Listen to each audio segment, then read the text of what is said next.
কিরে মদনা, ঘূর্ণিঝড় সম্পর্কে কিছু জানোস? হ্যাঁ, জানি না মানে তুমি পং পং আমি কি বলতে চাও? না, তুই বল দেখি ঘূর্ণিঝড় মানে কি?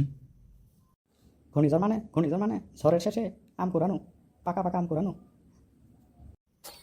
আরে আরামজাদা, তুই আম কুড়ানো নিয়ে ব্যস্ত? মানুষজন যে মরবে, ঘূর্ণিঝড়ের যে জীবনের আশঙ্কা সেটা কি জানো? আরে হালাই পং পং, তুমি আছো মানুষের চিনতে লইয়া ঝড়ের মধ্যে। আমি কি কোনো জানো না? আমাকে সেই বয়স আছে তোমার সেই চিন্তা ভাবনা লইয়া পড়ে থাকতে? ঝড়ের মধ্যে মাঠে যে পানি বাজবে, আমি নতুন করে একটা নৌকা বানামো। নৌকাতে আমার টুনটুনি লইয়া ডুকডুকি বাজামো, এবং কি এমন ডুকডুকি বাজামো তোমার চোখের সামনে দিয়ে মাঠের পানির উপরে আমি নৌকাতে হাওয়ায় হাওয়ায় ঘুরমু। হালা পং পং, কিছু বুঝো না? বাহ বাহ, বলত। তুই তো ভালোই সচেতন, শুধু নিজেকে নিয়ে পড়ে আছিস। হালাই কয় কি কিসের সচেতন? আমি পড়ে আছি টেনশনে, ঘূর্ণিঝড়ে থাকবে না বিদ্যুৎ, নেটওয়ার্ক না, গার্লফ্রেন্ডের সাথে কেমনে কথা কমু? আর একদিন কথা না কইলে গার্লফ্রেন্ডে যাবো পলাইয়ে। হালাই কয় কি?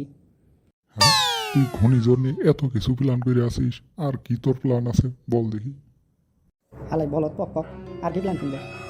চিন্তা ভাবনায় আছি কীভাবে ষড়যন্ত্র করে সরকারি প্ল্যান আসবে, প্ল্যান কীভাবে চুরি করা যায়। বউ পোলাপান বাঁচা লাগবে না?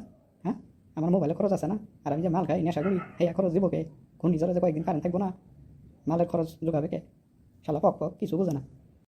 তোর মতো দুর্নীতিগ্রস্তদের শাস্তি করার জন্যেই এই ঘূর্ণিঝড় আসতেছে। সাবধান, এসব অন্যায় কাজে লিপ্ত হইস নে, সংশোধন হয়ে যা। ওই শালায় পক পক, শুধু বেশি কথা কর। কিছু লোক দিয়ে 1 বছর ধরে আশা করে আছে কবে ঘূর্ণিঝড় আসবে, কবে সরকারি তা আত্মসাৎ করবো, তাদেরকে তুই থামাতে পারিস না। আর আমি শুধু মাল খাই নেশা করি, আমার কিছু টাকা দরকার, কীভাবে সুদ চারা করবো তুই আমার জ্ঞান দিচ্ছিস। সকলকে জ্ঞান দে, যারা বড় বড় ডলার চুরি করছে, দেশটাকে লুটে পুটে খাচ্ছে।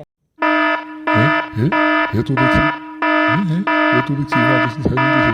চল চল চল, বলো, চল আমরা নিরাপদ স্থানে যাই, না হলে বিপদের ওপরে ঝামেলায় আছি।